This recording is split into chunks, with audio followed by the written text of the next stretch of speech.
ሰላም ጤና ይስጥልን። ይህ የውሎ ኢትዮጵያ የነሐሴ 11 ቀን 2018 ዓ.ም የምሽት አጫጭር ዜና ጥንቅር ነው። ከዜናው ጋር በረከት ሳምሶን ነኝ። እስከ ዜናው ማብቂያ አብራችሁን ሁኑ። በመጀመሪያ አርዕስተ ዜናን እናስቀድም። በመጀመሪያም የአዲስ አበባ ትምህርት ቢሮ ውሳኔ የሚል የዜና ጥንቅር አለን። እንዲሁም በትላንትናው ዕለት በአዲስ አበባ ቀላል ባቡር ባጋጠመ የቴክኒክ ብልሽት ተሳፋሪዎች ለአስጨናቂ 24 ደቂቃዎች ተዘግቶባቸው ቆይተዋል። ስለዚህም የምንዳስስ ይሆናል። ከባህር ማዶ ዘገባዎቻችን ደግሞ በኢንዶኔዥያ በሱናሚ አደጋ ቢያንስ 47 ሰዎች ሕይወት አልፏል። ስለዚህም የምንመለከት ይሆናል። በመጨረሻም የስፔን ጦር አውሮፕላን በሩማንያ የሩሲያን ድሮን መትቶ ጥሏል። ስለዚህም የምንመለከት ይሆናል። እስከዚህ ነው።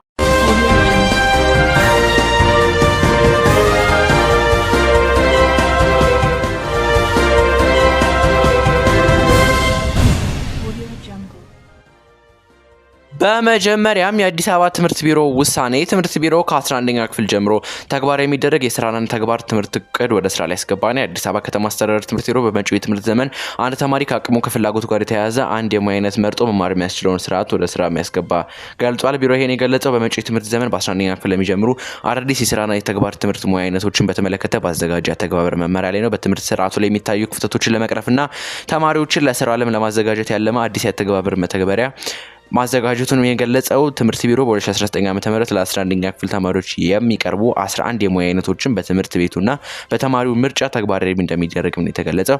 ባለፉት ጥቂት ዓመታት እንደ ግብርና፣ ጤና ሳይንስ፣ ኮንስትራክሽን እንዲሁም ኮምፒውተር ሳይንስ የመሳሰሉ የሙያ አይነቶች ለተማሪዎች ሲሰጡ መቆየታቸውን የገለጸው ቢሮ አሁን ደግሞ በሁለተኛው ዙር ለ11ኛ ክፍል ተማሪዎች የሚቀርቡ 11 አዳዲስ የሙያ አይነቶችን ተግባራዊ ለማድረግ መመሪያ መዘጋጀቱን አመላክቷል። በዚህም አዲስ የአተገባበር ስርዓት ውስጥ የግንባታ፣ ማኑፋክቸሪንግ እና ቢዝነስ ሳይንስ ዘርፎች የተካተቱ ሲሆን አንድ ትምህርት ቤት እንደ አቅሙና እንደ አካባቢው ሁኔታ የተወሰኑትን የሙያ አይነቶች መርጦ ተግባራዊ እንደሚያደርግ ምን ይጠቀሙ። አንድ ተማሪ ከአቅሙና ከፍላጎቱ ጋር የተያያዘ አንድ ሙያ አይነት ብቻ መርጦ የሚማር ሲሆን ይህም ተማሪዎች ትምህርታቸውን ሲያጠናቅቁ ስራ ፈጣሪ ዜጎች እንዲሆኑና የሀገሪቱን የኢኮኖሚ እንቅስቃሴ እንዲደግፉ ለማስቻል ያለመ መሆኑም ተገልጿል። በአዲስ አበባ ቀላል ባቡር ላይ ባጋጠመ የቴክኒክ ብልሽት ተሳፋሪዎች ለአስጨናቂ 24 ደቂቃዎች ተዘግቶባቸው ቆይተዋል። ትላንት ከቀኑ 9 ሰዓት ገደማ ከስቴዲየም ተነስተው ወደ ፒያሳ ይጓዙ የነበሩ በርካታ ተሳፋሪዎች በአዲስ አበባ ቀላል ባቡር ውስጥ ባጋጠመ ድንገተኛ የቴክኒክ ብልሽት ምክንያት ለአስጨናቂ 24 ደቂቃዎች ያህል በሩ ሳይከፈት ተዘግቶባቸው ለመቆየት ተገዷል።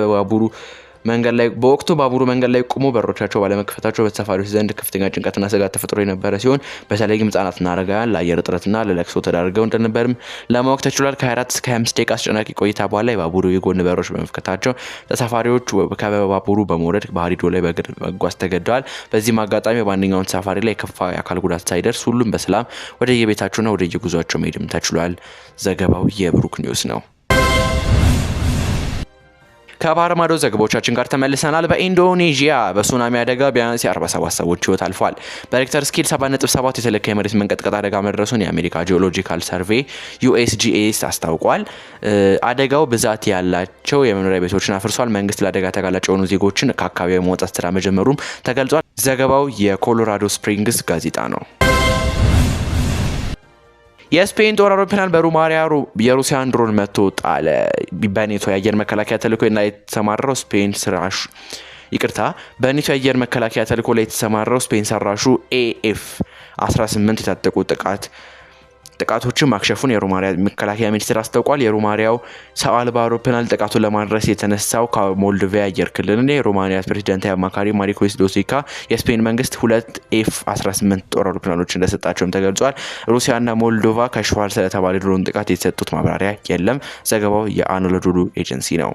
ተመልካቾቻችን ለዛሬ ያዘናቸው ልዩ የውሎ ኢትዮጵያ የነሐሴ 11 ቀን 2018 ዓ.ም የምሽት አጫጭር ዜና ጥንቅር ይህን ይመስል ነበር። ከዜናው ጋር በረከት ሳምሶን ነበርኩኝ። የሬቦል ዜና ፕላስ የቴሌግራም ቻናልን በመቀላቀል ሰፊ ዜና ጥንቅር ያገኙ። በሌሎች ዜናዎች እስከምንገናኝ ሰላም።